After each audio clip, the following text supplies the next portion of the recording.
नमस्कार, स्वागत है आपका। आप देख रहे हैं द न्यूज और मैं रानी गुप्ता आपके साथ। हिंदुओं के साथ जो नरसंहार म्यांमार में किया गया, इसको लेकर के इस वक्त की बड़ी खबर सामने आ रही है।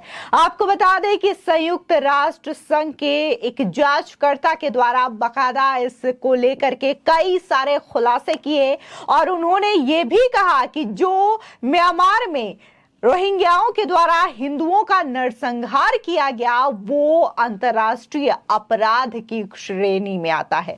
बता दें, अगर हम भारत की बात करें तो भारत में जब इन्हीं रोहिंग्याओं को अवैध करार दिया जाता है और उनके खिलाफ कार्रवाई की जाती है तो मानवाधिकार उल्लंघन की बात आती है।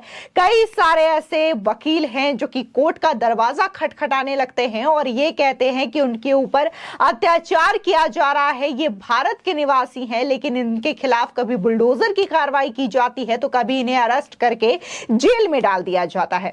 लेकिन जब इन्हीं रोहिंग्याओं की हम बात करें, वो म्यांमार में किस तरीके के हिंदुओं के साथ सलूक करते हैं या फिर किसी पर्सन के साथ किस तरीके का सलूक करते हैं, तो इसकी एक पूरी की पूरी रिपोर्ट सामने आई है और बाकायदा यूएन के एक मुख्य जांचकर्ता ने इसका खुलासा किया है कि कैसे साल 2017 में म्यांमार में 99 हिंदुओं का नरसंहार जो है वो रोहिंग्याओं के द्वारा किया गया।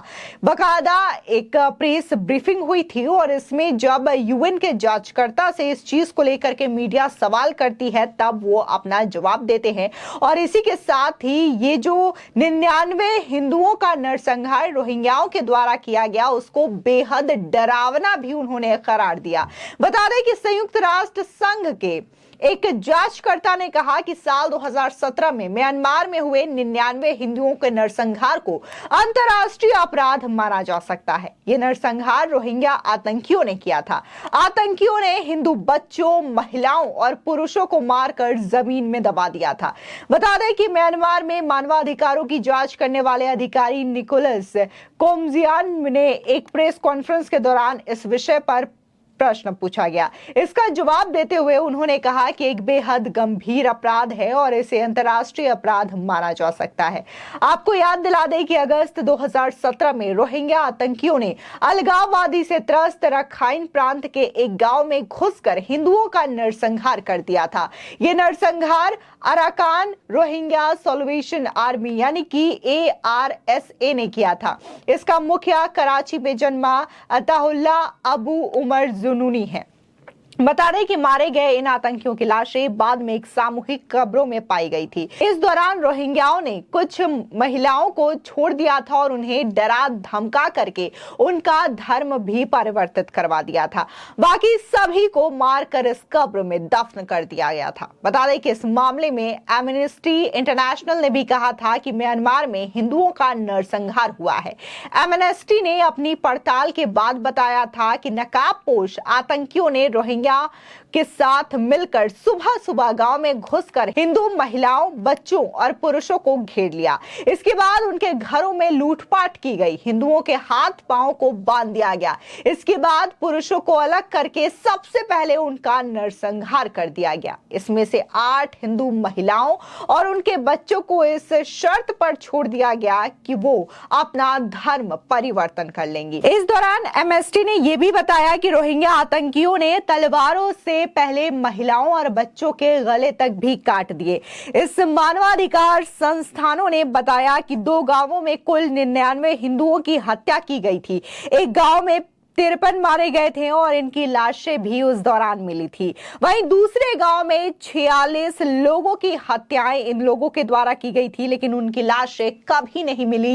ये भी बात इस प्रेस ब्रीफिंग में सामने आई। इसी के साथ ही आपको बता दें कि रोहिंग्या आतंकियों ने इसके अतिरिक्त भी अन्य कई मौके पर हिंदुओं का अपना निशाना बनाया था। रोहिंग्या आतंकियों ने रखाइन प्रांत के हिंदुओं पर आरोप लगाया था कि वे म्यांमार की बौद्ध सरकार का समर्थन कर रहे हैं और उनके अलगाववादी विचारधारा के खिलाफ सरकार की सहायता कर रहे हैं। अब एमनेस्टी समेत अन्य जांच को मानते हुए संयुक्त राष्ट्र संघ ने बाकायदा ये कहा है कि ये अंतर्राष्ट्रीय अपराध की श्रेणी में आता है। गौरतलब है कि म्यांमार में रोहिंग्या आतंकियों की गतिविधियों के कारण ही वहां न कि सेना लगातार कार्रवाई करती आई है। यानी कि पूरी तरीके से यूएन के प्रेस ब्रीफिंग में बताया गया है कि कैसे वहां पर रोहिंग्याओं ने न सिर्फ हिंदुओं के साथ अत्याचार किया बल्कि सीधे तौर पर उनका नरसंहार कर दिया गया। ये तो अभी रिकॉर्ड में बातें आई हैं जो कि 99 लोगों की लाशें मिली है, लेकिन इस रिपोर्ट में यह भी कहा गया है कि एक गांव में तकरीबन 46 लोगों की भी इसी तरीके से हत्या की गई, उनका भी इसी तरीके से रोहिंग्याओं के द्वारा नरसंहार किया गया, लेकिन उनकी लाशें कभी नहीं मिली। अभी तक भी उनकी लाशें बरामद नहीं हो पाई है। अब ऐसे में सवाल तो यह भी उठता है कि आखिर रोहिंग्याओं के द्वारा म्यांमार में रह रहे न जाने कितने हिंदुओं के साथ इस तरीके का व्यवहार किया होगा, उनके साथ इस तरीके का अत्याचार किया गया होगा जो कि कभी रिकॉर्ड में ही ना आ पाए।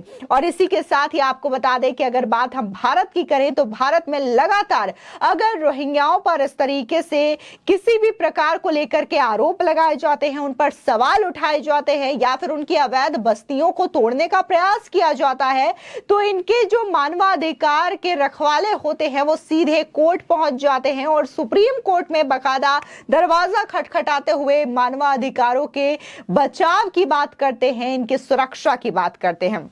हाल ही में आपको याद होगा कि कैसे देखने को मिला था कि दिल्ली में दंगा हुआ था और यहां पर कई सारी रोहिंग्याओं की अवैध बस्तियां पाई गई थी और इन बस्तियों में जब बकायदा बुलडोजर की कार्रवाई के लिए बुलडोजर पहुंचा ताकि इन अवैध बस्तियों को ध्वस्त किया जा सके, तो बकायदा ये जो बुलडोजर की कार्रवाई पर रोक का ऑर्डर आ जाता है कोर्ट के द्वारा एक एडवोकेट की सिफारिश पर। यानी कि ये दिखाती है चीजें कि जब इन रोहिंग्याओं के खिलाफ भारत में कोई कार्रवाई होती है तो कैसे सुरक्षा की बात आती है, मानवाधिकारों की बात आती है, लेकिन जब यही रोहिंग्या म्यांमार में या फिर कई अन्य जगहों पर हिंदुओं के साथ अत्याचार करते हैं, उनका नरसंहार करते हैं, तो आखिर ये लोग खामोश क्यों होते हैं और तब ये इनके खिलाफ आवाज क्यों नहीं उठाते? तब हिंदुओं के मानवाधिकारों की बातें कहां चली जाती है, हिंदुओं की सुरक्षा की बातें कहां चली जाती है?